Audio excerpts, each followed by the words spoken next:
কিছুদিন আগে প্রধানমন্ত্রী সেখানে বাংলাদেশিদের তার অনুরোধে সাড়া দিয়ে স্পেশাল সুবিধা উন্মোচন করেছে চীন।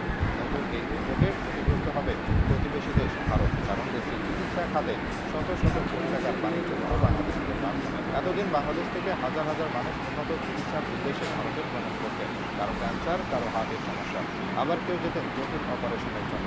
বাংলাদেশিদের এই চিকিৎসা ভ্রমণ ভারতের জন্য ছিল হাজার কোটি টাকার বাণিজ্য। এর মাধ্যমে হাজার হাজার কোটি টাকা যুক্ত হতো দেশটির অর্থনীতিতে।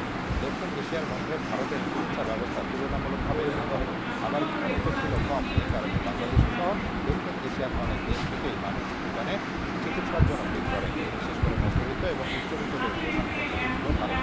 দেশটির অনেক শহর শুধুমাত্র বাংলাদেশিদের আয়ের উপর চলত। শুধুমাত্র মেডিকেল নয়, বরং হোটেল ইন্ডাস্ট্রিতেও ছিল বাংলাদেশিদের ভূমিকা। একজন